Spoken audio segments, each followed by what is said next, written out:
मेरी शादी को 8 साल बीत चुके थे क्योंकि मेरी शादी कम उम्र में हो गई थी। शादी के 5 साल के बाद मेरी विदाई हुई थी। मेरी कई जेठानियाँ थीं। मेरे पति 5 भाई थे। मैं उनके घर में सबसे छोटी थी। फूटी किस्मत थी कि मैं एक गरीब घर की लड़की थी। बाप ने मुझे दहेज के नाम पर कुछ न दिया था। मैं पढ़ी लिखी थी, लेकिन उस पढ़े लिखे होने का मुझे कोई फ़ायदा भी नहीं था क्योंकि मेरी सास का कहना था कि मेरे घर में काम करने के लिए बहू चाहिए। मेरे ससुराल वाले काफ़ी ज़मीन जायदाद वाले लोग थे। मेरी जेठानियाँ भी काफ़ी अमीर घर से आई थीं। मेरी 3 जेठानियाँ अलग अलग रहतीं। मेरी 2 जेठानियाँ मेरे साथ रहती थीं। मेरी कोई नंद नहीं थी। मेरी सास चौथे नंबर वाली बहू की बहुत तारीफ़ करती थी। उसके मुंह से निकलने से पहले उसका काम पूरा हो जाया करता था। वो मेरी सासू माँ की बहुत चापलूसी करती थी। सासू माँ उस पर आंख बंद करके विश्वास करती थी। घर में सबसे ज़्यादा उसी जेठानी की चलती थी। ससुर की कुछ दिन पहले ही मृत्यु हो गई थी। सास अकेली हो गई थी, लेकिन सास के पति का पेंशन सास को मिलता था। सास को वैसे बेटों के पैसों की कोई ज़रूरत नहीं थी। सभी बेटे अच्छे खासे पैसे कमा रहे थे। मेरा पति भी मोटरसाइकिल का फाइनेंस मैनेजर था। अच्छी सैलरी थी। जब से मैं विदा होकर आई थी, पति ने मुझे कभी झूठी नज़रों से भी ना देखा था। इस घर में मैं सिर्फ काम के लिए लाई गई थी। किसी को कोई लेना देना नहीं था। मेरी विदाई हुए अब 1 साल होने को आया था, लेकिन पति मेरे कमरे तक कभी ना आता था। सारा दिन काम करके मैं थक जाती, ना ही मुझे कोई पूछने वाला था। सास भी मेरे कामों में कीड़े निकालती थी। कहती, तुम्हें इस घर के तौर तरीकों का पता नहीं है, किसी को भी तुम्हारा किया हुआ काम पसंद नहीं आता। अपनी माँ के घर से क्या सीख कर आई हो? मैं अपनी सास के बातों का एक भी जवाब न देती। एक दिन मेरी माँ का फ़ोन आया तो उन्होंने पूछा, तुम कैसी हो बिटिया? मैं रो पड़ी थी। मैंने कहा, तुमने मेरी शादी करते समय लड़के से क्यों नहीं पूछा था उसको मैं पसंद हूँ या नहीं? माँ कहने लगी, आखिर क्या हुआ? शादी को तो अब 6 साल होने को आए हैं, अब तुम ये बातें क्यों पूछ रही हो? मैंने कहा, माँ मैं बहुत परेशान हूँ। मुझे नहीं लगता मेरा पति मुझे पसंद करता है, क्योंकि मैं अपनी जेठानी को और जेठ को देखती हूँ। मुझे अपने अंदर बहुत कमी दिखाई देती है। मेरी जेठानियाँ अपने पति के साथ कितनी इंजॉय करती हैं, और वहीं पर मेरा पति मेरी तरफ देखता भी नहीं है। जबकि आपका कहना है कि मैं बहुत सुंदर हूँ, फिर मेरे साथ ये सब क्यों हो रहा है? माँ ने मुझे बहुत समझाया और कहा, बेटी कभी कभी इंसान की किस्मत भी उसे रूठ जाती है, और मुझे लगता है तुम्हारी किस्मत भी तुमसे रूठ गई है।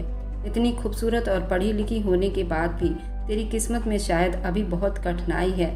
बेटा हमेशा साबित कदम पर रहना, किसी को कोई जवाब न देना और वक्त का इंतजार करना। किसी का वक्त चाहे जितना भी बुरा हो, वह सिर्फ 12 साल तक ही रहती है। उसके बाद किस्मत बदल जाती है, और तुम्हें तो अपने पति के साथ 1 साल हुआ है। भगवान की पूजा मत छोड़ना, भगवान पर विश्वास करो, सब कुछ ठीक हो जाएगा। मैंने माँ का फ़ोन रख दिया क्योंकि मैं बहुत ही गरीब घर से थी। मैं अपने घर में सबसे बड़ी थी। मुझसे छोटी अभी 4 बहनें थी। मेरा कोई भाई नहीं था। किस्मत ऐसी थी कि मैं अपने ससुराल में सबसे छोटी थी और यहाँ मेरी कोई इज्जत नहीं थी। पति भी अच्छा खासा पैसा कमाता था। ससुराल में सिर्फ मेरी जेठानी की ही चलती थी, और जिस जेठानी की चलती थी उसका पति विदेश में रहता था। वह भी काफ़ी अच्छे पैसे कमा रहा था। मेरी जेठानी के 2 बच्चे थे, वो बेटे थे। एक बेटे की शक्ल तो मेरे पति से काफ़ी मिलती थी, पर मैं अपने दिमाग में ऐसा कुछ भी नहीं सोचना चाहती थी। मैं अपने कमियों को हमेशा ढूंढती रहती थी। आखिर मेरे अंदर ऐसी कौन सी कमी है जो मेरा पति मेरी तरफ देखता भी नहीं है? मेरे मुकाबले में मेरी जेठानी इतनी खूबसूरत नहीं थी। वह मोटी थी और हाइट भी कम थी। अब मेरी शादी को 2 साल बीत चुके थे। अब जो बात मुझे समझ में आई थी, मैं पूरा दिन घर के कामों में लगी रहती और पति भी मुझ पर ध्यान न देता। मैं उसके कपड़े, उसका खाना, उसके मनपसंद का खाना, इस सब का ध्यान रखती थी। उसके बाद भी उसको मेरी कोई परवाह नहीं थी। उसने आज तक मुझसे कोई बात नहीं की थी, और ना ही वो मेरे कमरे में सोता था। मेरे कमरे में कोई टीवी नहीं था। हम 2nd फ्लोर पर रहते थे, पर काफ़ी बड़ा मकान था। नीचे के फ्लोर में मेरी और जेठानियाँ रहा करती थी। मेरा कमरा सबसे अंदर के साइड में था, जहाँ पर रसोई था, और मेरी जेठानी जिसका पति विदेश में रहता था उसका कमरा एकदम कोने में पड़ता था।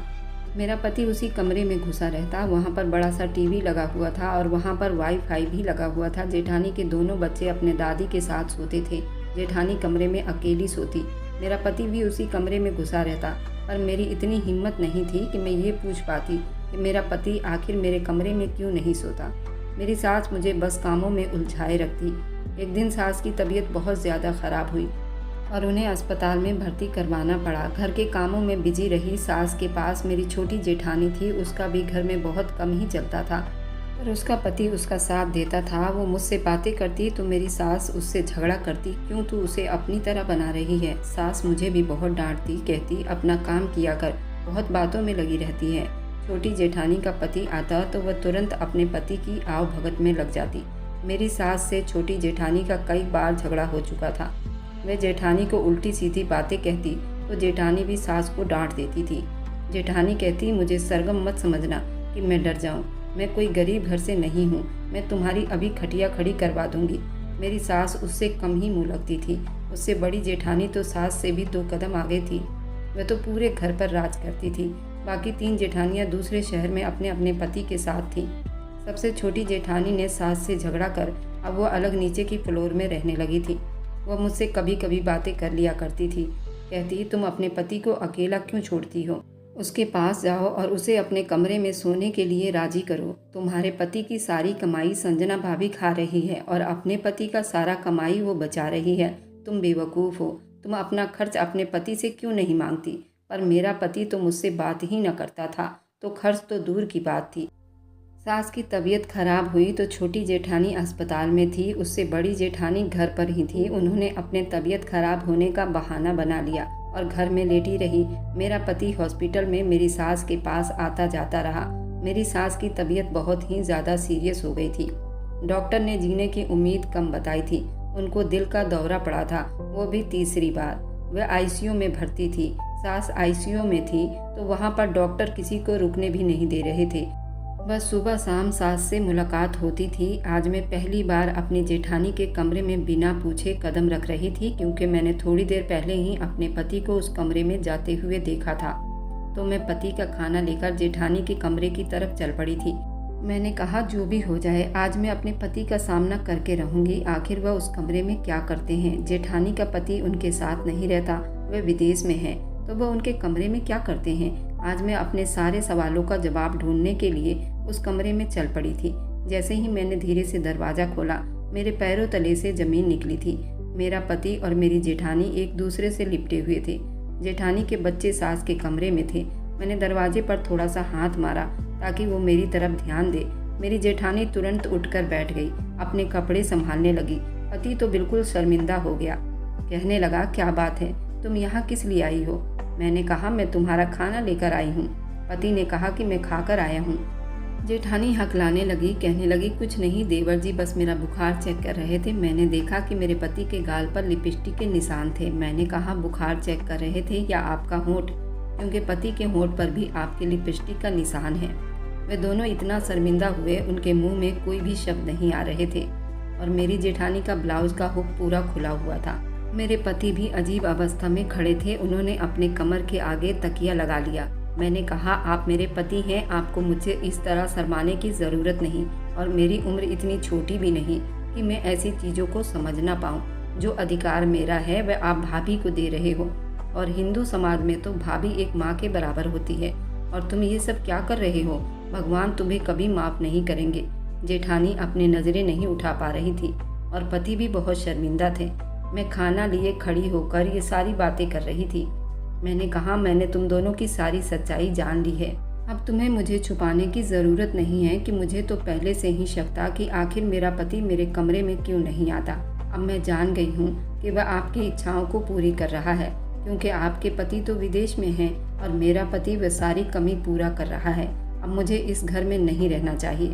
पति हकलाने लगा, कहने लगा, जैसा तुम सोच रही हो ऐसा कुछ भी नहीं है। बस मैं थोड़ा काम से थका होता हूँ और यहाँ टीवी है, वाईफाई लगा है, तो मैं काम करते करते यहीं सो जाता हूँ। आखिर इतना मेहनत किसके लिए करते हो। आज तक आपने मुझे 1 रुपये भी ना दिया। कभी करवा चौथ पर आकर मुझे पानी तक ना पिलाया, कभी मेरा व्रत नहीं खुलवाया। हाँ, मैंने ये ज़रूर देखा है कि तुम अपनी भाभी को करवा चौथ से पहले खूब शॉपिंग करवाते हो और करवा चौथ वाले दिन उनका व्रत भी खुलवाते हो, और मैं यूं ही अपनी सूनी बिस्तर पर तुम्हारा इंतजार करते करते सो जाती हूँ। आखिर आप किसके लिए ये सब कर रहे हो। पति मेरी बातों को सुनकर एकदम शर्मिंदा हो गया था। उसको अब कोई भी बात नहीं सूझ रही थी।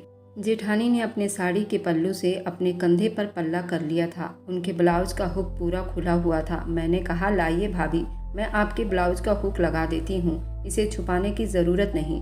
मेरे पति आपके ब्यूटी बॉल का बुखार चेक कर रहे थे। मेरा पति तुरंत निकलकर आज पहली बार मेरे कमरे में गया था। मुझे बहुत ज़्यादा घबराहट हो रही थी क्योंकि मैंने यहाँ सब कुछ खोल कर रख दिया था। अब मैं अपने पति का खाना लेकर सीधा अपने कमरे की तरफ चल पड़ी थी। मेरा पति आज पहली बार मेरे कमरे में अपने सर पर हाथ रखे लेटे हुए थे और छत को ही घूरे जा रहे थे। मैं डरते डरते खाना लेकर अपने कमरे तक आई थी। मैंने अपने कमरे में आकर ऐसी कोई बात नहीं की। मैंने बस अपनी सास का हाल चाल पूछा। आगे से कोई जवाब नहीं आया। उनकी आंखें गुस्से से लाल हो रही थी। मैंने भी आगे कोई बात न की। अपने कमरे के फर्श पर बैठकर मैं रोटी खाने लगी और मेरे आंसू मेरे गालों से टपक कर मेरे सब्जी में गिर रहे थे। पति तुरंत उठकर बैठ गया और कहने लगा, रो क्यों रही हो? मेरे मुंह से कोई जवाब ना निकली। मैं अपने आंसुओं को पी जाना चाहती थी। मैं अपने पति से कोई झगड़ा नहीं करना चाहती थी। मैंने अपने आंसुओं पर कंट्रोल पा लिया और पति से दोबारा पूछा, क्या आपको खाना खाना है? पति ने कहा, अगर तुम खिलाओगी तो मैं खा लूँगा। मैं तुरंत प्लेट पति के सामने ले गई और निवाला तोड़कर उनके मुंह में डालने लगी। पति कहने लगा, देखो ये घर की बातें हैं, घर में ही रहे। ये बातें कहीं दूसरी जगह लीक नहीं होनी चाहिए। मैंने कहा, अगर आप मुझे अपनी पत्नी समझते हैं तो मेरे अधिकार देना आपका कर्तव्य है और आज शादी को 7 साल बीत चुके हैं। आपने ऐसा कोई अधिकार मुझे नहीं दिया है और आज आप ऐसी बातों को छुपाने की बात कर रहे हैं जो सरासर पाप है, जुर्म है। भले ही उस जुर्म में आपकी भाभी भी शामिल है और ऐसे जुर्म के लिए आप कहते हैं कि मैं आपके जुर्म को छुपा लूं। पति के मुंह में अब कोई शब्द नहीं सूझ रहा था। उसने कहा, देखो मैं आज के बाद से तुम्हारा अधिकार तुम्हें दूंगा, उसके बदले तुम्हें अपना मुंह बंद रखना पड़ेगा और ये बात कहीं लीक नहीं होनी चाहिए। मैंने कहा, ठीक है, बस मेरे एक सवाल का आप जवाब दे दो तो शायद मैं ये बात कहीं नहीं कह पाऊंगी। क्या मैं आपको पसंद हूँ या नहीं? और हाँ या नहीं में जवाब सुनना है और ये पूरी सच्चाई से बतानी है क्योंकि अब मैं धोखे के रिश्ते में बिल्कुल नहीं रहना चाहती। अगर मैं आपको पसंद नहीं हूँ तो मैं बिना कुछ बोले इस घर से चली जाऊँगी और आप पर कोई इल्ज़ाम न लगाऊंगी।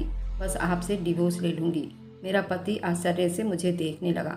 उसने कहा, तुम्हारे अंदर तो मुझे कोई कमी नज़र नहीं आता जिससे मैं तुम्हें ना पसंद करूं। बस तुम्हारे बारे में माँ मुझे न जाने क्या कुछ कहती रहती हैं और भाभी तुम्हारे बारे में उल्टी सीधी बातें बताती हैं। तुम्हें बोलने का तमीज़ नहीं, कपड़े पहनने का तमीज़ नहीं। मैंने फिर से एक सवाल किया, क्या तुम्हें ऐसा दिखता है कि मुझे कपड़े पहनने का तमीज़ नहीं? और क्या तुमने कभी मुझसे ऐसा कोई शब्द सुने हैं जो तुम्हें बुरे लगे हों? पति के मुंह में फिर से कोई जवाब नहीं था। उसने सिर्फ ना में जवाब दिया। उसने कहा, नहीं, मैंने ऐसी कोई बात नहीं सुनी। तुम तो इतनी गोरी हो, तुम्हारी हाइट भी इतनी अच्छी है और मैंने आज तक तुम्हारा सर खुला नहीं देखा। मेरा पति अब कदम कदम चलते मेरी तरफ आ रहा था। उसने मेरे सर से पल्ला नीचे किया। मेरे घुटनों तक बाल देखते उसने एक ठंडी आह भरी और वापस मेरे पल्ले को मेरे सर पर उठा दिया और कहने लगा, तुम तो पूरी देवी हो, तुम्हारे अंदर तो कोई कमी मुझे नजर नहीं आ रही। इसका मतलब जो भी तुम्हारे बारे में बातें सुनी हैं वह सब झूठी है। उसने मुझे अपनी बाहों में उठाकर बिस्तर पर लाया और अपने दोनों हाथ जोड़कर मेरे घुटनों पर रख दिया। पति ने कहा, सरगम तुम तो सच में बहुत खूबसूरत हो। आज मैंने तुम्हें इतने पास से देखा है और तुमने तो मेरा होश ही उड़ा दिया है। वह धीरे धीरे मेरे गालों पर हाथ फेरने लगा। मैंने उसके हाथों को पकड़ लिया। मैंने कहा, पहले बताओ मैं तुम्हें पसंद हूँ या नहीं? उसने कहा कि बोलकर बताऊं या फिर कुछ करके दिखाऊं, क्योंकि अब मुझसे बिल्कुल भी कंट्रोल नहीं होता। मेरी पत्नी मेरे ही घर में है और वह भी इतनी खूबसूरत और मेरे लिए रोज तड़पती भी है। आज मैं तुम्हारी सारी शिकायत दूर कर दूंगा। मुझे माफ़ कर दो सरगम, शायद माफ़ी के लायक तो नहीं हूँ। आज पहली बार मुझे तुम बहुत पसंद आई हो। इससे पहले मैंने तुम्हें इतने पास से कभी नहीं देखा था। सिर्फ तुम्हारे बारे में गलत बातें सुनी थी और मैं आज उन सभी बातों को रद्द करता हूँ और अब तुम्हारे अलावा मैं किसी को आंख उठाकर नहीं देखूंगा। और जो भी गलती हुई है मुझे माफ़ कर दो और मुझे अपने होठों का जाम पिला दो। वो मेरे होठों पर झुककर मेरे होठों को चूमने लगा और धीरे धीरे मेरे बैक हुक के ब्लाउज को खोलने लगा। उसके बाद मेरे ब्रा को भी खोल दिया। मेरे मुंह से तो अब एक शब्द भी नहीं निकल रहा था। मैं कांपने लगी थी। मेरी आंखों से आंसू निकलकर उसके शर्ट पर गिर रहे थे। उसने तुरंत मेरी आंखों को साफ किया और आंखों को भी अपने होठों से चूमने लगा। उसने कहा, सरगम इस वक्त आंसू बहाने का टाइम नहीं है। मैं तुम्हारे एक एक आंसुओं को अपने प्यार से भर दूंगा। मुझ पर भरोसा करो, एक बार मुझे माफ़ करके देखो। मैं तुम्हें वह सारा अधिकार दूंगा जिसकी तुम हकदार हो। आज के बाद तुम्हारे आंखों से आंसू गिरने न दूंगा, ये मेरा वादा है। बस आज मुझे अपनी मोहब्बत से भिगो दो। तुम अभी भाभी के कमरे में कह रही थी कि तुम रोज रात को मेरा इंतजार करती हो। आज से तुम्हारा इंतजार खत्म हुआ और मैं पूरा का पूरा तुम्हारा हूँ। विष्णु मुझे लेकर बिस्तर पर गिर चुका था। मेरी साड़ी नीचे जमीन पर गिर चुकी थी। ब्लाउज तो विष्णु ने पहले ही निकाल दिया था। मैं बहुत कांप रही थी। विष्णु धीरे धीरे मुझे प्यार से सहला रहा था। वो मेरे सारे जिस्म को चूम रहा था। मुझे बहुत घबराहट हो रही थी। मैं लंबी लंबी सांसें ले रही थी। विष्णु ने मेरे कान में कहा, कुछ नहीं होगा, अपने शरीर को थोड़ा ढीला छोड़ो, प्यार से मेरी आंखों में देखो। विष्णु ने कमरे की लाइट भी बंद नहीं की थी। मुझे बहुत शर्म आ रही थी। विष्णु बार बार मेरे धीरे धीरे कान में कहता, सरगम अपनी आंखें खोलो, मैं तुम्हारा पति हूँ। इतना क्यों शर्मा रही हो? आखिर तुम मेरा रोज इंतजार करती थी। क्या तुम्हें नहीं पता कि पति और पत्नी के बीच में ये सब होता है? विष्णु की बातें सुनकर मारे शर्म के मेरे गाल बिल्कुल लाल हो चुके थे। विष्णु मेरे ब्यूटी बॉल से खेल रहा था। मैं बार बार विष्णु का हाथ नीचे करती तो विष्णु ब्यूटी बॉल से हाथ हटाकर मेरे बेली बटन को छूने लग जाता। मेरा पूरा शरीर कांप रहा था। मैं बार बार विष्णु को प्लीज़ प्लीज़ कहकर पीछे धक्का देती। विष्णु उतना ही जोर से मुझे जकड़ लेता। अब मैं हार मानकर विष्णु को सौंप चुकी थी। थोड़ी ही देर में मेरी चीख निकली तो विष्णु ने अपने दोनों हाथ मेरे होंठों पर रख लिए थे। कहा, इतनी जोर से चिल्लाओगी तो सबको पता चल जाएगा आज तुम्हारी सुहाग रात है। मेरे साथ कोऑपरेट करो। पहली बार ये सब होता ही है और तुम बहुत ज़्यादा घबरा रही हो। मेरे बिस्तर पर मुझे गीला गीला लगने लगा। मेरा हाथ वहाँ पहुँचा। लाइट की रोशनी में मैंने अपनी आंखों को खोल कर देखा तो बिस्तर पर खून ही खून बिखरा हुआ था। विष्णु मुझे रिलैक्स करने की कोशिश कर रहा था। उसने मुझे बड़ी प्यार से समेटा और कहा कि अब तो ये सब रोज ही होगा, अब इसकी आदत डाल लो। विष्णु मुझे बाथरूम ले गया और शावर के नीचे बैठा दिया और धीरे धीरे बाथरूम में भी मेरे साथ रोमांस करता रहा। मैं अब बहुत थक चुकी थी क्योंकि सारी रात वो मेरे साथ रोमांस करता रहा। सुबह बाथरूम में 7 बज चुके थे। विष्णु का मोबाइल बार बार बज रहा था। वह अपना मोबाइल अपनी भाभी के कमरे में छोड़ आया था और लैपटॉप साथ लाया था। दरवाजे पर जोर जोर से कोई आवाज़ देने लगा। मैं अंदर से आवाज़ लगाई, कौन है? तो मेरी जेठानी का लड़का जो कि 8 साल का था और बिल्कुल मेरे पति के शक्ल का ही था। वह आवाज़ लगा रहा था, चाचू आपका मोबाइल बज रहा है, आपके ऑफिस से फ़ोन आ रहा है। विष्णु ने कोई जवाब न दिया। मैंने ही जाकर दरवाज़ा खोलकर विष्णु का मोबाइल ले लिया। उसने कहा, चाचा नहीं है क्या? मैंने कहा, विष्णु बाथरूम में है, जबकि विष्णु बाथरूम से निकलकर अपने गीले बालों को सुखा रहा था। मैं विष्णु का मोबाइल उसे ले जाकर दे दिया तो विष्णु ने कहा, तुम इस मोबाइल को स्विच ऑफ कर दो, क्योंकि मैं अपने लैपटॉप से अपने ऑफिस में मेल भेज देता हूँ और मैं 1 हफ्ते की छुट्टी ले लेता हूँ, क्योंकि माँ की तबीयत भी तो ख़राब है और तुम्हें प्यार करने के लिए एक्सपर्ट भी तो बनाना है। मैं विष्णु को बस देखे ही जा रही थी। विष्णु भी बहुत हैंडसम था। कोई भी लड़की उस पर फिदा हो सकती थी। मैं तो उसे बहुत चाहती थी। आज मेरी चाहत पूरी हुई थी। आज मेरे सपनों का राजकुमार मेरे सामने था। विष्णु की बातें सुनकर मेरे गाल बिल्कुल पिंक हो गए थे, क्योंकि विष्णु पूरा 1 हफ्ता दिन रात मेरे साथ रहना चाहता था। मुझे इस बात की बहुत खुशी हुई थी। विष्णु को कहते ही रसोई की तरफ जाने लगी। विष्णु ने कहा, कोई ज़रूरत नहीं रसोई में जाने की, भाभी है वह खाना बना लेंगी और हम दोनों शाम को मम्मी से मिलने चलेंगे, वहीं पर खा लेंगे। और भाभी के लिए मैं तुम्हारे लिए खाना ऑर्डर कर देता हूँ। तुम्हें रसोई में जाने की ज़रूरत ही नहीं, बस अपने पति को संभालो। मैं उल्टे कदमों से कमरे में वापस आ गई थी। मैंने कहा, भाभी की तबीयत भी तो खराब है, 2 दिन से मम्मी से मिलने भी नहीं गई और कहती हैं बुखार है। भाभी का नाम सुनते ही विष्णु बहुत शर्मिंदा हुआ था। कहने लगा, सरगम इस बात को ख़त्म करो, मेरे और तुम्हारे बीच में अब तीसरा कोई नाम ही नहीं आना चाहिए। तुम बस आज के बाद अपने विष्णु का माला जाप करो, तुम्हारे और मेरे अलावा तीसरा अब कोई नहीं आएगा। मैं विष्णु की बातें सुनकर खुश हुई थी। विष्णु ने जैसा कहा था, पूरा 1 हफ्ता उसने मुझे बेहाल कर दिया था। वो मुझे सांस भी नहीं लेने देता था। हर समय सिर्फ उसे रोमांस ही सूझता रहता था। इस 1 हफ्ते में उसने कोई भी एंगल नहीं छोड़ा था। उसने इंग्लिश हिंदी सारे रोमांस के तरीके अपना लिए थे और मुझे उसने पूरा पैमाल कर दिया था। रोज उसका जुनून एक लेवल ऊपर जाता था। मैंने जितनी भगवान से प्रार्थना की थी, आज भगवान ने छप्पर फाड़कर मेरे आंचल में गिरा दिया था। मैं जितनी रातें तड़पी थी, उस 1 हफ्ते में वह सारी रातें भूल गई थी। मुझे मेरा पति एकदम नया दिखाई दे रहा था। पहले वाला पति तो कहीं गुम हो गया था। आज विष्णु की छुट्टी खत्म हो रही थी। हॉस्पिटल से फ़ोन आया। सबके पैरों तले से ज़मीन खिसकी थी। क्योंकि विष्णु की मम्मी की मृत्यु हो चुकी थी। जेठानी भी अपने मायके जा चुकी थी, जो जेठानी कभी मायके नहीं जाती थी। आज विष्णु के बदलते रूप को देखकर वह उसके अगले ही दिन अपने मायके चली गई थी। छोटी जेठानी ने फ़ोन किया तो कहने लगी, मेरी तबीयत बहुत ख़राब है, मैं नहीं आऊँगी। जेठानी ने कहा, कम से कम अपने बच्चों को तो भेज देती, आखिरी बार अपने दादी को देख लेते, क्योंकि उन बच्चों में दादी की जान बसती थी। सबसे ज़्यादा उन 2 बच्चों से प्यार किया करती थी। उसने साफ मना कर दिया, ना ही मैं आऊँगी और ना ही मैं अपने बच्चों को भेजूँगी। विष्णु ने भी कोई सवाल न किया, चुपचाप अपनी माँ के अंतिम संस्कार में लग गया। किसी ने भी एक आंसू ना बहाया। आज सास की 13वीं थी, सभी को आमंत्रित किया गया था। विष्णु के सारे भाई और भाभी आए थे। विष्णु का विदेश वाला भाई भी 13वीं तक पहुंच चुका था। विष्णु के घर में घर का बंटवारा होना था। सास का सारा जेवर संजना भाभी के पास था। जो जेठ विदेश में रहते थे, उनकी पत्नी का नाम संजना था।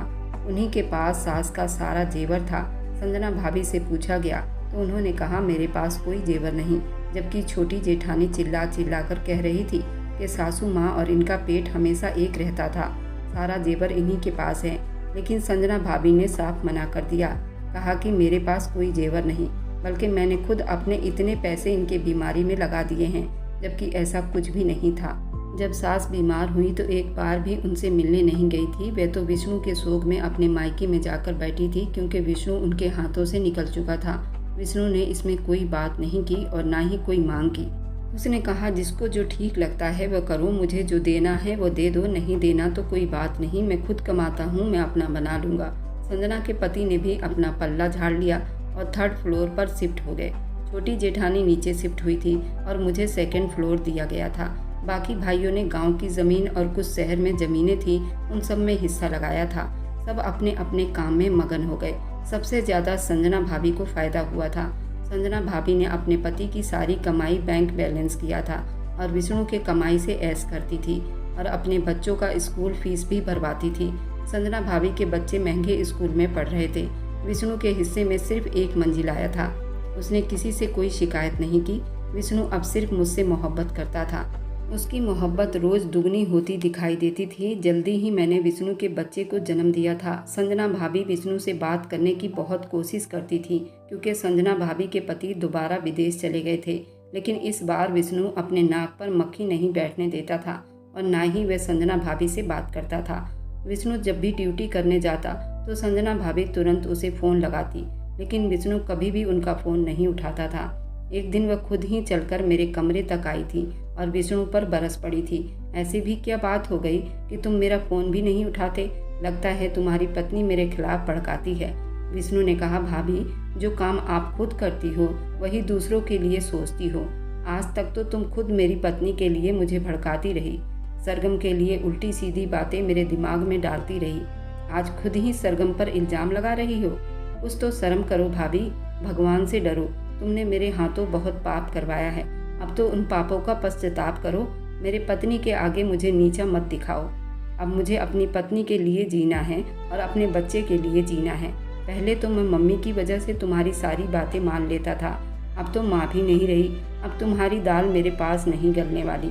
संजना भाभी को जरा भी शर्म नहीं आया। विष्णु के गले में हाथ डालकर कहने लगी, पहले तो इसी भाभी की तारीफ करते नहीं थकते थे और आज इसी भाभी की बुराई कर रहे हो। पहले मेरी खूबसूरती को कितना सराहते थे और मेरे आगे पीछे घूमते थे, और मैं आज तुम्हें अच्छी नहीं लग रही क्योंकि मैं एक गलत रास्ते पर चल पड़ा था। अब मुझे उस पाप का हिस्सा नहीं बनना। संजना भाभी, तुम मेरे कमरे से जा सकती हो, मैं तुम्हें 1 मिनट के लिए भी बर्दाश्त नहीं कर सकता। जो औरत अपने पति को धोखा देती आई है वह उन महापापी औरतों में से होती हैं, और तुम तो अर्जुन भैया को शुरू से धोखा देती आई हो। अर्जुन भैया को तुमने नोट की मशीन समझ लिया है। वह विदेश में तुम्हारे लिए पैसे कमाता है और तुम यहाँ पर अपनी इज्जत की भी सुरक्षा नहीं कर पाती, नीलाम करती फिर रही हो। मैं अब तुम्हारे हाथ नहीं आने वाला। तुम मेरे कमरे से अभी निकल जाओ, नहीं तो मैं पुलिस को बुला लूँगा। संजना भाभी बड़ी ज़ोर ज़ोर से चिल्लाने लगी थी। वह अपने मुंह से अपने सारे जुर्म उगलने लगी थी। संजना ने अब तक की विष्णु और अपनी रिलेशनशिप की सारी बातें उगल चुकी थी। संजना ने कहा, याद है जिस दिन तुम अपनी पत्नी को विदाई करवा कर लाए थे? अपनी पत्नी के कमरे में जाने के बजाय देर रात तक मेरे कमरे में टीवी देखते रहे, और जब मैंने तुम्हें अपने पास बुलाया तो तुरंत मेरे पास आकर चिपक गए थे। क्या जब तुम्हें तुम्हारी पत्नी याद नहीं आई थी? जब कहाँ गया तुम्हारी पत्नी का प्यार? और हर रात मेरे बिस्तर पर बिताते रहे, जब कहाँ गया था तुम्हारी पत्नी का प्यार? आज एक बच्चा हो जाने के बाद बड़ी पत्नी पत्नी कर रहे हो। क्या तुम्हारा बेटा आरव नहीं है?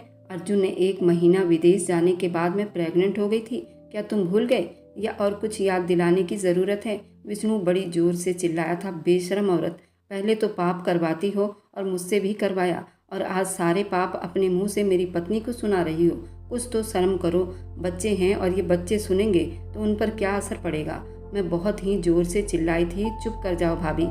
अगर तुम्हें वो बच्चा बोझ लगता है तो मुझे दे दो, मैं पाल लूँगी। मेरे पति का बच्चा है, मुझे कोई एतराज़ नहीं। आज के बाद मेरे फ्लोर पर आने की कोई ज़रूरत नहीं। तुम जैसी गिरी हुई औरतों की परछाई भी नहीं चाहती।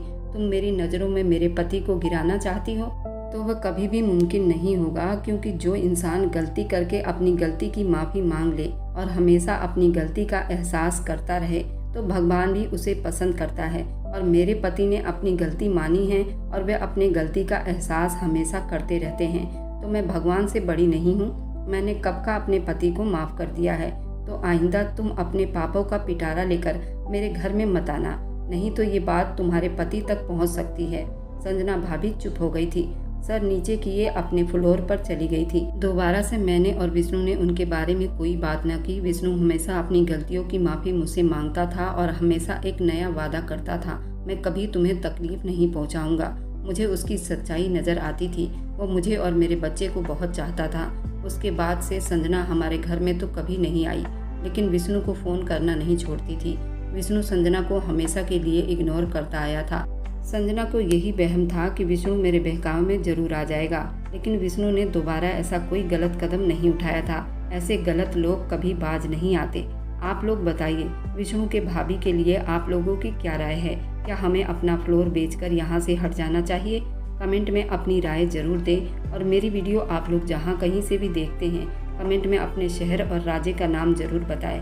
मुझे आप लोगों के कमेंट पढ़ने में बहुत आनंद आता है और उन सभी का मैं बहुत बहुत धन्यवाद करना चाहती हूँ जो लोग मेरी वीडियो को देखते हैं, लाइक करते हैं और शेयर करते हैं। अगर आपको आज की कहानी पसंद आई है तो वीडियो को ज़रूर लाइक कीजिएगा और अपने दोस्तों के साथ शेयर भी कीजिएगा। और हाँ, अगर आपने अभी तक हमारे चैनल को सब्सक्राइब नहीं किया है तो ज़रूर सब्सक्राइब कर लें। मिलते हैं हम अपनी कल की एक और नई दिलचस्प कहानी के साथ। मुझ पर सदा अपना प्यार और स्नेह बनाए रखें। सभी को मेरा प्यार भरा नमस्कार दोस्तों। खुश रहें, स्वस्थ रहें, मस्त रहें।